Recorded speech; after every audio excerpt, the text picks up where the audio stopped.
Kami dari kelompok 10 akan menjelaskan materi tentang integrasi tasawuf dan sains bagian epistemologi.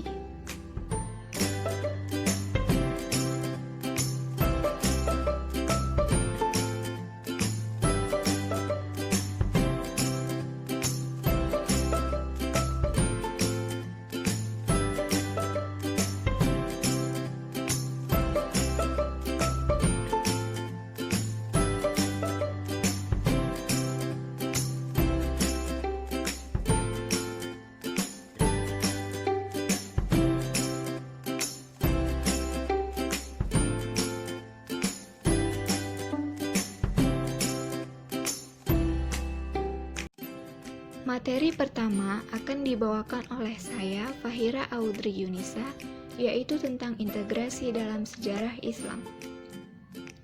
Dalam sejarah Islam, banyak ditemukan seorang ahli yang mumpuni dalam bidang ilmu-ilmu keislaman seperti tauhid, fikih, hadis, tafsir, dan tasawuf. Meskipun berprofesi sebagai saintis dalam bidang ilmu-ilmu kealaman, para pemikir muslim klasik menempuh pola hidup sufistik, dan kajian-kajian ilmiah mereka diarahkan kepada pencapaian tujuan religius dan spiritual. Tidak sebatas integrasi belaka, mereka mampu menguasai berbagai disiplin ilmu yang terdiri atas ilmu rasional dan ilmu kewahyuan, sehingga integrasi menjadi sangat mudah dilakukan. Dengan demikian, integrasi ilmu dalam Islam bukanlah hal yang baru, sebab para ilmuwan muslim klasik telah mengerjakan proyek keilmuan tersebut sepanjang masa keemasan Islam. Materi kedua yaitu tentang pengertian epistemologi. Istilah epistemologi berasal dari bahasa Yunani, yaitu epistem berarti pengetahuan dan logos berarti ilmu atau ekspansi. Jadi, epistemologi adalah cabang ilmu filsafat yang membahas tentang ilmu pengetahuan dan pembenaran. Dan kajian pokok epistemologi merupakan makna pengetahuan, kemungkinan manusia meraih pengetahuan, dan hal-hal yang tidak diketahui. Materi ketiga yaitu epistemologi dalam arti sempit dan luas. Epistemologi dalam arti sempit adalah cara atau metode suatu ilmu dikonstruksi atau dibangun. Sedangkan dalam arti yang luas, epistemologi berarti berbagai hal yang terkait dengan proses suatu ilmu disusun, baik dari segi sumber atau bahannya, maupun langkah-langkah yang harus ditempuhnya.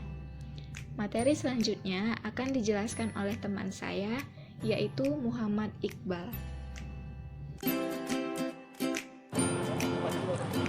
Yang keempat, lahirnya epistemologi Islam di Indonesia. Jenis epistemologi ini mulai semarak terutama sejak digulirkannya proyek perubahan lembaga pendidikan Islam di Indonesia, yakni dari Institut Agama Islam menjadi Universitas Islam Negeri. Jika disebanding dengan gagasan Islamisasi pengetahuan, latar historis dan prinsip yang digunakan, epistemologi integralisme Islam nampaknya tidak jauh berbeda. Sebagaimana kegelisahan akademik para penggagas dan pendukung proyek epistemologi Islamisasi pengetahuan, kegelisahan yang sama dialami oleh para penggagas epistemologi ilmu-ilmu integralistik, yakni mengenai adanya diktomi ilmu agama dan umum, baik di tingkat konseptual maupun praktis. Yang kelima, epistemologi pada ilmu umum. Dari segi metodologinya, ilmu alam dan ilmu sosial bersifat empiris dan positivistik, yakni dengan menggunakan panca indera dan akal pikiran.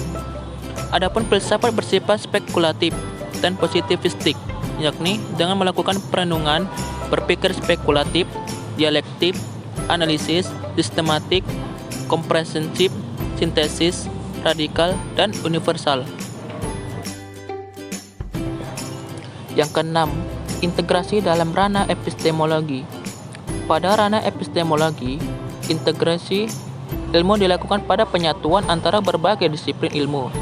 Dalam khazanah peradaban Islam, banyak saintis muslim ahli mumpuni dalam bidang tasawuf. Sebagian sufi memanfaatkan metode irfani untuk mendapatkan pemahaman mendalam mengenai dunia metafisik dan dunia fisik. Dunia fisik termasuk mineral, tumbuhan, hewan, dan manusia.